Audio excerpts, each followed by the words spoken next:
నమ శివాయ. Hello friends, మీ అందరికీ కూడా శుభం జరగాలని కోరుకుంటూ మహాపర్వదినమైనటువంటి మహాశివరాత్రి శుభాకాంక్షలతో మరో కొత్త వీడియోతో మీ ముందుకు వచ్చేసిందండి మన ఛానల్. శ్రీ విశ్వావసునామ సంవత్సరము 2026 సంవత్సరము ఫిబ్రవరి 15వ తేదీ ఆదివారం రోజు మనకి మహాశివరాత్రి పర్వదినం వస్తుంది కదండి. మహాపర్వదినమైన మహాశివరాత్రి రోజు మనం జాగరణ ఉండి జాగరణ దీపం అంటే అఖండ దీపం వెలిగించుకొని పూజ చేయాలి అనుకున్న వాళ్ళు ఎలా చేసుకోవాలి, అఖండ దీపం ఎలా పెట్టాలి, అందుకు కావాల్సిన పూజా సామాగ్రి, అఖండ దీపం ఎందుకు పెడతారు, పెడితే ఏమి నియమాలు పాటించాలి, ఏమి నైవేద్యం సమర్పించాలి, ఆ తర్వాత మనం కొండెక్కిన తర్వాత తీసేటప్పుడు అవన్నీ కూడా ఏం చేయాలి, ఒకవేళ కొండెక్కితే గనక పొరపాటున అప్పుడు మనం ఏమి చేయాలి, కొండెక్కకుండా ఉండడానికి మీకు ఒక చిన్న టెక్నిక్ కూడా ఈ వీడియోలో చెప్తాను ఫ్రెండ్స్. మహాశివరాత్రి రోజు సంపూర్ణ పూజా విధానము, జాగరణ చేయాలి అనుకునే వాళ్ళు ఎలా చేయాలో కంప్లీట్గా ఈ వీడియోలో చూద్దాం ఫ్రెండ్స్. ఉపవాసము, జాగరణ అన్నీ కూడా లాస్ట్ వరకు మిస్ కాకుండా చూడండి. ప్రతి నెల వచ్చే శివరాత్రిని మాస శివరాత్రిగా జరుపుకుంటాము. అదే మాఘమాసంలో మాఘ బహుళ చతుర్దశి నాడు వచ్చే శివరాత్రిని మాత్రం మహాశివరాత్రి పర్వదినంగా జరుపుకుంటాము. రోజు ఆ పరమశివుడు లింగోద్భవ రూపంలో ఆవిర్భవించిన రోజుగా అర్ధరాత్రి 12 గంటలకు ఆవిర్భవించారని ఈరోజు ఘనంగా పూజలు నిర్వహిస్తాము. ఈరోజు పగల పూజ కంటే కూడా రాత్రి పూజ ప్రత్యేక ఫలితాలను ఇస్తుంది. రోజు ముఖ్యంగా మనం చేయవలసింది జాగరణ, ఉపవాసం, అభిషేకాలు. ఇలా ఆలయాల్లో అయితే అసలు మహాగణంగా జరుగుతాయండి. రాత్రులు కూడా పూజలు, విశేష పూజలు జరుగుతాయి. ఈరోజు అందరూ కూడా జాగరణ ఉండి శివ పంచాక్షరి మంత్రమైన ఓం నమ శివాయ అనే ధ్వనితోటి అన్ని ఇళ్ళు కానీ ఆలయాలు కానీ మారుమోగిపోతూ ఉంటాయి. ఇంత విశేషమైన ఈరోజు మనం చేసే ఏ చిన్న పనైనా విశేష ఫలితాలను ఇస్తుంది. కొంచెం నీళ్లు పోస్తేనే చాలు ఆ పరమశివుడు బోలాశంకరుడు పొంగిపోయి మనల్ని అనుగ్రహిస్తాడు. ఆయనకి ఎంతో విశేషంగా ఖర్చు పెట్టి చేయాలి అని కూడా ఉండదండి. అట్లాంటి ఆ పరమశివుడిని ధ్యానించుకొని మనం చేసుకునే ఈరోజు ఇలా పూజ ఎలా చేసుకోవాలో చూద్దాం ఫ్రెండ్స్. ఈరోజు మనం చక్కగా సూర్యోదయానికి మునిపే నిద్రలేచి ఇల్లంతా చక్కగా శుభ్రం చేసుకొని తలస్నానం చేసి ఇంటి ముంగట చక్కగా ముగ్గులు పెట్టుకొని గడపకి చక్కగా పసుపు కుంకుమలు రాసుకొని పువ్వులతోటి అలంకరించుకోవాలి. ఎందుకంటే ఈరోజు మహాపర్వదినం కాబట్టి. ఇప్పుడు అఖండ దీపానికి ఏమి కావాలో చూద్దాము. అఖండ దీపాన్ని ముందే మనము ప్రమిదలు, మట్టి ప్రమిదలు శ్రేష్టమండి. ఒకవేళ మట్టి ప్రమిదలు లేకపోతే మనము అప్పుడు ఇంట్లో ఉన్న దీపాన్ని వెలిగించుకోవచ్చు. ఎందుకంటే మట్టి ప్రమిద అంటే మనము అఖండ దీపం అంటే నిరంతరంగా వెలిగే దీపం అన్నమాట. అందుకని పెద్దదే తీసుకుంటే మంచిది. దీపాల్లో పెడితే ఏమిటంటే మనకి నూనె అంతా లాగేస్తుంది, అప్పుడు ఎక్కువసేపు ఉండదు. అందుకని చక్కగా ఈ విధంగా నీళ్ళలో ఒకసారి వాష్ చేసుకొని ఒక 10 నిమిషాలు లేదా ఒక గంట సేపు అలా నీళ్ళు అలా పెట్టి ఉంచి తర్వాత ఆరబెట్టుకోవాలి. ఆరబెట్టుకున్న తర్వాత తడి, రాగి, వెండి ఈ ప్లేట్ ఏదైనా తీసుకొని చక్కగా పసుపు, కుంకుమ, గంధము బొట్టులతోటి అలంకరించుకోండి. మనకి అఖండ దీపానికి కావాల్సిన సామాగ్రి లేదా నవధాన్యాలు, ఇంకా కుంకుమ, పసుపు, గంధము, విభూది, పువ్వులు, ఒక తమలపాకు, బిల్వ ఆకులు మరియు చిల్లేడి పువ్వులు, కొబ్బరికాయ ఒకటి, నైవేద్యంగా పేలాలు పెట్టవచ్చండి. ఇంకా ఖర్జూర పండ్లు, మనము బయట ఆరబెట్టుకున్నటువంటి ప్రమిదలు తీసుకోవాలి. ఫ్రూట్స్ పెట్టుకుంటాం అన్నమాట. ఇది వచ్చేసి మనకి అఖండ దీపం ఒత్తి పూజా స్టోర్స్లో దొరుకుతుందండి. అన్నీ కూడా సిద్ధం చేసుకున్న తర్వాత మనము ఎక్కడ పూజ చేయాలి అనుకుంటున్నామో అక్కడ చక్కగా పీట వేసుకొని పీఠం మీద అష్టదళ పద్మ ముగ్గు వేసుకొని తెలుపు లేదా ఎరుపు వస్త్రం పరుచుకొని ఈ విధంగా అన్నీ కూడా సిద్ధం చేసుకోవాలి. తమలపాకు మీద పార్వతుల ఫోటో, శివపార్వతులకి కుటుంబంతో ఉన్న ఫోటో అంటే చాలా ఇష్టమండి. అందుకని నేను వినాయకునిది చిన్న ఫోటో మరియు సుబ్రహ్మణ్య స్వామి ఫోటో పెట్టుకున్నాను. పూజకు కావాల్సినవి అన్నీ కూడా ఈ విధంగా సిద్ధం చేసుకొని పువ్వులతో అలంకరించుకున్నాను. ఆవునేతితోటి దీపం పెట్టుకుంటే శ్రేష్టమండి. ముగ్గు పైన ప్లేట్ పెట్టుకొని మనము ముందుగానే సిద్ధం చేసుకున్న ప్రమిదలు ఉన్నాయి కండి, ప్రమిదల్ని చక్కగా అలంకరించుకోవాలి. స్వామివారికి విభూది అంటే ఇష్టము కాబట్టి విభూదితోటి అలంకరించుకుంటే ఇంకా చాలా మంచిది. ప్రమిదలు మంచిది. ఒకవేళ 2 లేకపోతే కింద తమలపాకు పెట్టుకొని ఒక్క ప్రమిద అయినా పెట్టుకోవచ్చు. కొత్త ప్రమిదలు మాత్రమే వాడాలండి. నేను కింద పెట్టుకునే ప్రమిదని అంతా ఏమన్నా పసుపు కుంకుమలతోటి అలంకరించుకున్నాను. పైన ప్రమిదని ఈ విధంగా విభూది, గంధము, కుంకుమతోటి అలంకరించుకున్నానండి. కొన్ని దేవాలయాల్లో అయితే అఖండ దీపం ఇప్పటికీ వెలుగుతూనే ఉంటుంది. దీపం సకల శుభాలకు మూలం. అఖండ దీపం అంటే సకల దేవతలు మన ఇంటికి వచ్చేస్తారు అని చెప్తారండి. ఈ దీపాన్ని త్రిమూర్తిమయమని, త్రిశక్తిమయమని అంటారు. దీపం అగ్రభాగంలో విష్ణువు, మధ్య భాగంలో శివుడు, చివరి భాగంలో బ్రహ్మ ఉంటారట. ఇది త్రిమూర్తిమయం. త్రిశక్తిమయంగా అగ్రభాగంలో లక్ష్మీదేవి, మధ్య భాగంలో పార్వతీదేవి, చివరి భాగంలో సరస్వతీదేవి కొలువై ఉంటారు. అంటే ఇంట్లో అఖండ దీపం వెలిగిస్తే సకల దేవతలు మన ఇంట్లో కొలువై ఉంటారు అని అర్థం. ఇప్పుడు చక్కగా 3 గుప్పిళ్ళ బియ్యం తీసుకొని పోసుకొని బాగా పరుచుకోవాలండి. నవధాన్యాలు, జొన్నలు ఇలా కూడా వేసుకోవచ్చు. ఈరోజు నవధాన్యాలతోటి చేస్తే కనుక మనకి ఉన్న సకల దోషాలు ఏమున్నా కూడా తొలగిపోతాయి. తమలపాకు పెట్టుకొని ప్రమిదల్ని పెట్టుకోవాలండి. ప్రమిదల్ని పెట్టుకొని అందులో ఆవు నెయ్యి, నువ్వుల నూనె, కొబ్బరి నూనె ఏదైనా మనము ఉపయోగించవచ్చు. ఈరోజు దీపాన్ని మనం అఖండ దీపము, నందా దీపము, ఇంకా జాగరణ దీపము అంటారు. జాగరణ దీపము అంటేనే మనము ఈ ఒత్తిని కొండెక్కకుండా ఒకళ్ళ తర్వాత ఒకళ్ళు బాధ్యతగా చూసుకుంటూ, అంటే మనం తదేకంగా చూసుకుంటూ ఆ శివ సన్నిధిలో గడుపుతూ ఆ దేవుని నామస్మరణతోటి గడిపి జాగరణగా అంటే ఆ రోజు రాత్రి అంతా మేల్కొని ఉండడం అండి. ఈ దీపాన్ని కొంతమంది పొద్దున్నే సూర్యోదయం ముందే మనం లేచి స్నానం చేసి అప్పుడు దీపం పెట్టుకొని తర్వాత రోజు వరకు ఉంచుతారు. ఇంకా కొందరు మధ్యాహ్న సమయం వెలిగిస్తారు. సాయంత్రం మరలా ప్రదోష సమయము 5:30 నుంచి 6 మధ్యలో వెలిగించి తెల్లవారి వరకు ఉంచుతారు. మా అమ్మ వాళ్ళు అయితే సాయంత్రం పూట బయట 6 బయట మా ఊర్లో అందరూ కూడా అది శివరాత్రి రోజు 6 బయట వెలిగిస్తారండి దీపాన్ని. ఇంకా అన్నీ సిద్ధం చేసుకున్న తర్వాత ముందుగా మనము దీపం వెలిగించుకొని అప్పుడు కొబ్బరికాయ కొట్టిన తర్వాతనే అఖండ దీపం వెలిగించాలండి. అఖండ దీపం వెలిగించే ముందు తప్పకుండా కొబ్బరికాయ కొట్టాలి. అప్పుడు అఖండ దీపం వెలిగించి ఆహ్వానించాలి. దీపాన్ని మనం కొండెక్కకుండా సకల దేవతలు కొలువై ఉన్న ఈ దీపాన్ని కొండెక్కకుండా ఎలా మన కోరికలు చెప్పుకొని వెలిగించి ఎలా మొదలు పెడతాం. కాబట్టి జ్యోతి ప్రజ్వలన ఎంత బాగుంటుందో అలాగే మన కోరికలు కూడా అలాగే నెరవేరి అంత ప్రజ్వలనగా మన నెరవేరుతాయని ఒక నమ్మకం. దీపం వెలిగించుకున్న తర్వాత ఏదైనా నైవేద్యం సమర్పించుకొని తాంబూలం పెట్టుకోవాలి. ఒకవేళ పొరపాటున కొండెక్కితే, అసలు కొండెక్కకూడదండి, ఒక్కవేళ కొండెక్కితే మరలా మనము తలస్నానం చేసి పరమశివుని మనసులో తలుచుకొని క్షమాపణ చెప్పుకొని మళ్ళీ ఆ ఒత్తిని పైకి అని అప్పుడు మళ్ళీ వెలిగించుకొని అలా కొబ్బరికాయ కొట్టి ఏదైనా నైవేద్యం సమర్పించుకోవాలట. అయితే కొండెక్కితే మళ్ళీ వెలిగించుకోవచ్చు అనే ధైర్యంతో ఉండకూడదండి. ఎందుకంటే అరిష్టమని కూడా అంటారు కాబట్టి అందుకని చాలా జాగ్రత్తగా గాలి తగలకుండా చాలా జాగ్రత్తగా మనం చూసుకోవాలన్నమాట. అఖండ దీపం పెడితే ఇంట్లో అష్ట ఐశ్వర్యాలు, అఖండ సంపదలు, ఆయురారోగ్యాలు అన్నీ కలుగుతాయండి. మనం ఏమైతే అనుకొని కొంతమంది ఏంటంటే 2 రోజులు ఉంచుకుంటాం, 24 గంటలు అలా అనుకొని కూడా ఉంచుకుంటారు. అట్లా చేస్తే మనం ఏమనుకున్నా కూడా అది అఖండ దీపంలాగా వెలుగొందుతా అవన్నీ కూడా జరుగుతాయండి.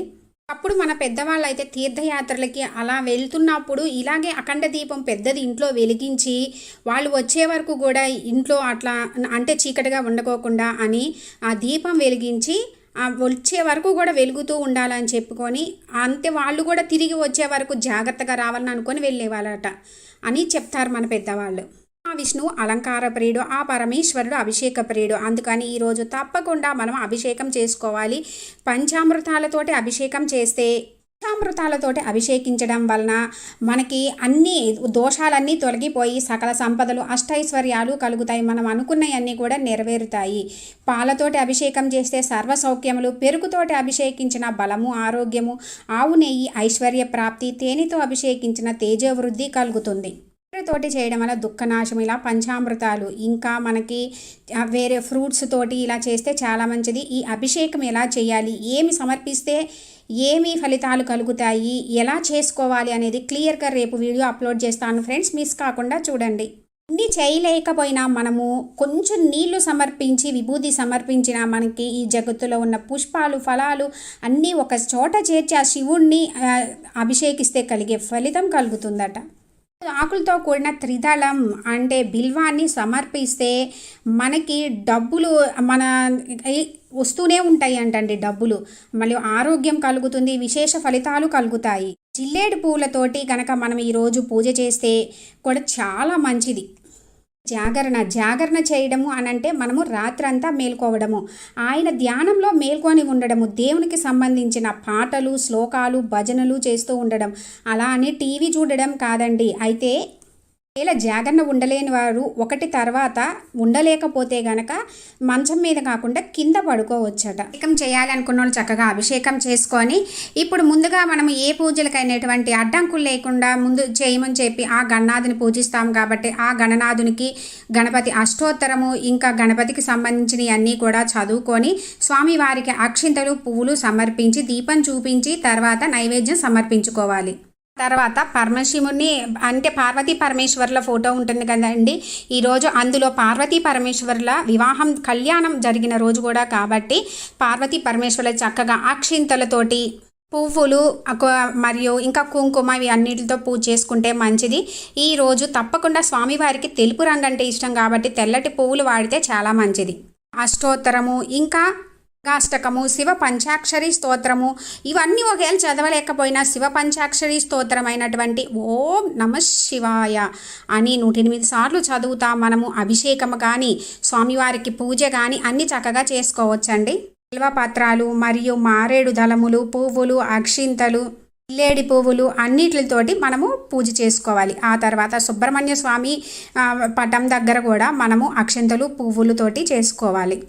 రోజు మనము ముఖ్యంగా పాటించవలసిన నియమాలు అంటే అఖండ దీపం ఇంట్లో ఉంటే పాటించవలసిన నియమాలు ఏంటంటే చాలా నిష్టగా నియమంగా ఉండాలి అండి.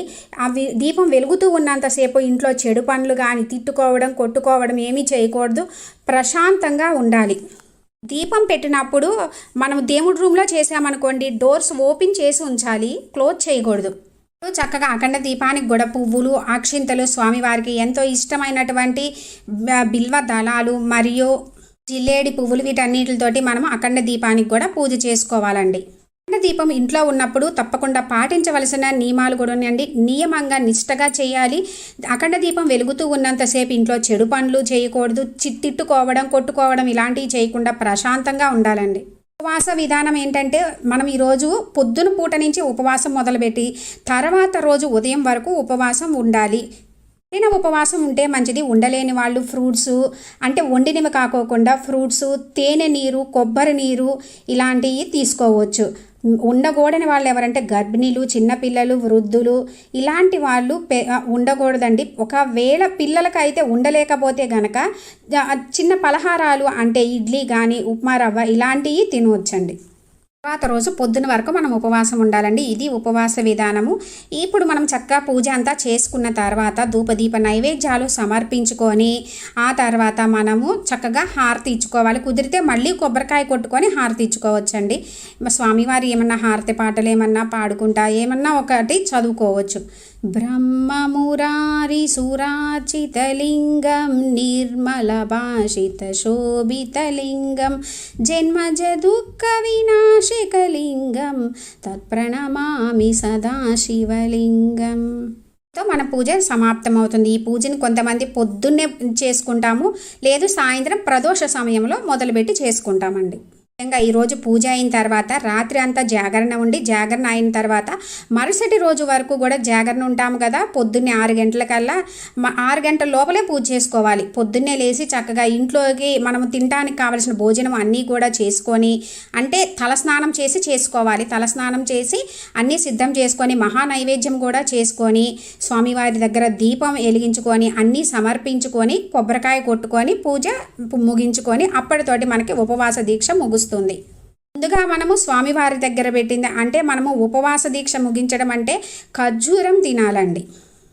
దగ్గరలో ఆలయం ఉంటే ఆలయ దర్శనం చాలా మంచిది.